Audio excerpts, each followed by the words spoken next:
once again and welcome back to जोर का जोड़ HBL season 9 HBL PSL season 9 का ये स्पेशल प्रोग्राम। और यहाँ हमारी डिस्कशन लगातार जो कि मैचेस हो रहे हैं PSL में उसके हवाले से हो रही है। कल हमने 2 मैचेस देखे, उसके हवाले से हमने काफ़ी डिटेल में जब हम 1 बजे आप लोगों के सामने आए थे तो डिस्कस किया। आज एक और मुकाबला, एक और चैलेंज सामने आएगा जहाँ पे पेशावर ज़ल्मी का आमना सामना होगा इस्लामाबाद यूनाइटेड से। गद्दाफी स्टेडियम में ये मैच खेला जाएगा और जहाँ पेशावर ज़ल्मी की बात करें, ऑन द ट्रॉट 2 मैचेस जीती है पेशावर ज़ल्मी एंड अब तीसरा मैच जब आमना सामना होगा इस्लामाबाद यूनाइटेड से। क्या इस्लामाबाद यूनाइटेड जो पेशावर ज़ल्मी ने कल के मैचेस में गलती की है उसको ओवरकम करने देंगे और तीसरी जीत आ जाएगी पेशावर ज़ल्मी की, या इन कॉन्ट्री जब हम इस्लामाबाद यूनाइटेड की बात करते हैं जो ऑन द ट्रॉट 2 मैचेस हार कर आ रहे हैं, क्या वो तीसरी दफ़ा उस हैट्रिक को रोकेंगे हारने की और जीत हासिल करेंगे। बात करेंगे इस मैच के हवाले से। मैं हूं सवेरा पाशा और मेरे साथ मौजूद हैं हाफिज मोहम्मद इमरान। और जैसे ये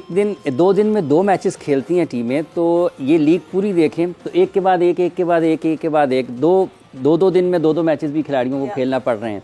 तो ये जब इस लीग के अंदर हम ये देखते हैं सवेरा कि एक के बाद एक मैच खिलाड़ी खेल रहे हैं, तो इंटरनेशनल क्रिकेट में जब खेल रहे होते हैं तो वहाँ पर वर्कलोड मैनेजमेंट की बात होती है, खिलाड़ी थक जाते हैं। तो क्या आपको लगता है कि ये वाली चीज़ भी ज़ेरे बहस कहीं ना कहीं आ सकती है?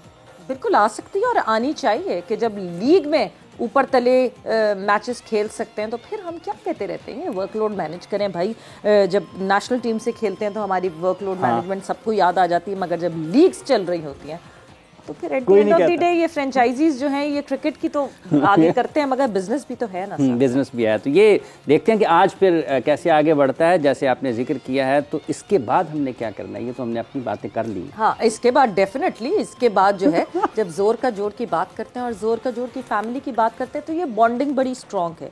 ये बॉन्डिंग काफ़ी अरसे से आप लोग देख रहे हैं। जिस तरह आपसे हम जुड़े हैं उस तरह हमारी पूरी फैमिली आपसे जुड़ी है। सो यस, हमारी फैमिली के पसंदीदा मेंबर मुश्ताक अहमद हमारे साथ मौजूद है। मुशी भाई अस्सलाम वालेकुम once again and welcome back to the show. वालेकुम अस्सलाम। मुशी भाई आप कभी ये पूछते क्यों नहीं कि मैं आपको पसंदीदा क्यों कहती हूँ? बिस्मिल्लाह रहमान रहीम। आप क्यों कहती हैं? ये तो अब आप मेरे पूछने पे पूछ रहे हैं, ऐसे क्यों नहीं पूछते आप? मैं कुछ और टाइम पे ना, हाँ। अब मेरी ऑब्जर्वेशन ना अब थोड़ी हाँ। हाफिज साहब की तरफ टिल्ट पता क्यों हो रही है? हाँ। कि ये बहुत एक्टिंग पे आ चुके हैं। हाँ। ये इतनी यकीन करें, ये आपने हल्की सी इन्होंने अपने बालों को भी खुला छोड़ दिया हुआ है। खुला छोड़ा है ये हल्का सा ऐसे करके ना 2-3 दफा आपको कहा ना कि अब ये बातें तो हो चुकी। 2-3 दफा सर को मारा ना तो मुझे लगा कि ये एक्टिंग पे ऊपर उतर। अब ऐसा क्यों, आप क्यों समझती हैं ऐसे? नहीं, मैं इस वजह से ऐसा समझती हूँ कि हमें यहाँ बैठ के तो जितनी क्रिकेटिंग नॉलेज आपसे आती है, जितने हम क्रिकेटिंग नॉलेज समझते हैं, बट ऑफ द स्क्रीन हमें जो लाइफस्टाइल का तरीका बेहतर होता है हमारा आपकी प्रेजेंस में। That is the reason. That's very very kind of you. जैसे आपने कहा फैमिली है, हम बहन भाई बन चुके हैं सारे एक दूसरे का, हमारे रिलेशनशिप इतने हो गए हैं कि अल्लाह का शुक्र है जो ऑफ जो होता है हम भी सब एक दूसरे से सीखते हैं। बिल्कुल ये सबसे बड़ी क्वालिटी है ना, अल्लाह का शुक्र है कि हम एक दूसरे के लिए ओपन माइंडेड से एक दूसरे की बात की इज्जत रिस्पेक्ट के साथ करते हैं। इसीलिए ये अल्लाह के शुक्र से ये शो चल रहा है और अच्छा चल रहा है। बिल्कुल जी।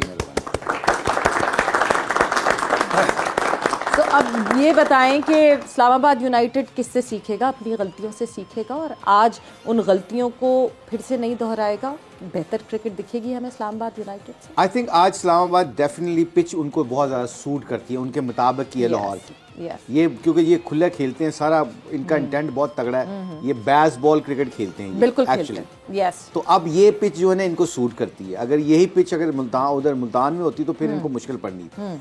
आई थिंक ये इनकी कंडीशन बहुत सूट करती है। 2 दिन का इनको गैप मिल चुका है, उसके ऊपर रीविजिट इन्होंने रीग्रुप हुए होंगे। आई थिंक उसके ऊपर इन्होंने अपने प्लानिंग की होंगी, अपनी गलतियों पे डिस्कस किया होगा। जैसे मैंने कहा शदाब बहुत स्मार्ट लड़का है, क्रिकेट को बहुत अवेयरनेस है उसकी। और उसके ऊपर आई थिंक जो पेशावर ज़ल्मी जो है ना एक एडवांटेज भी है एंड सेम टाइम उनको डिसएडवांटेज ये है जो आप दोनों बात कर रहे थे कि वर्कलोड की बात कर रहे थे। तो match back to back matches जो होते हैं ना बड़ा मुश्किल होते हैं, वो भी नाइट मैच खेल के आप जाते हैं, टाइम नहीं मिलता, मीटिंग्स आ जाती हैं, सोते नहीं आप प्रॉपरली, आपको रेस्ट नहीं मिलता।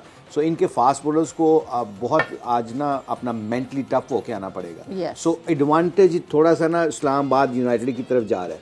तो आई थिंक बाबर को और उनकी मैनेजमेंट को ये ज़रूर फिक्र करनी चाहिए थी, करनी भी चाहिए कि आई थिंक इस वक्त इनके खिलाफ स्पिनरों को ज़रूर ट्राई करें, क्योंकि इन पिच के ऊपर बचने के लिए स्पिनर का होना बहुत ज़रूरी है। बिल्कुल, बहुत ज़रूरी है। मुझे भी जैसे अभी आपने जिक्र किया कि वक्त कम बचता है, आप रात को मैच ख़त्म करके जाते हैं, फिर अगले दिन आपने दोबारा आकर खेलना है, लाइफ तो फिर बहुत टफ भी होती है ना। दूर से नज़र आता है कि शोहरत है, दौलत है, इज़्ज़त है, बहुत कुछ है, लेकिन इसकी इस तक पहुंचने के लिए और इस पर बरकरार रहने के लिए तो बिल्कुल मुख्तलिफ़ किस्म की मेहनत भी है और कुर्बानियाँ भी हैं।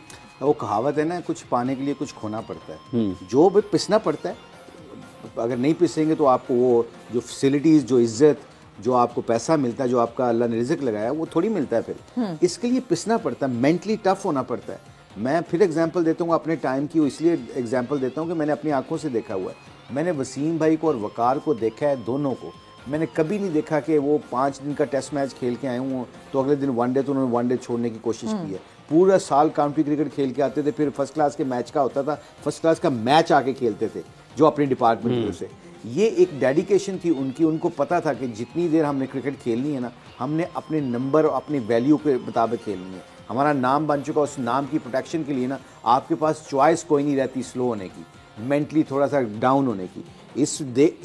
आजकल की जो लड़कों को सारा से टफ टाइम मिलता है ना, वो back to back travelling, back to back matches and freedom नहीं है। पीएसएल में फ्रीडम नहीं है, दे डोंट गो आउट, जो आपको फैमिली को मिल सके, रेस्टोरेंट में जा सकें, अपना प्रेशर ऑफ कर सकें। होना चाहिए, होना चाहिए, क्यों नहीं होना चाहिए। I think they should have that. Local लड़कों को तो ज़रूर फ्रीडम देना चाहिए कि इंडिविजुअली वो अपने घरों को जा सके, अपने दोस्तों को जा सकें, ये ज़रूरी है।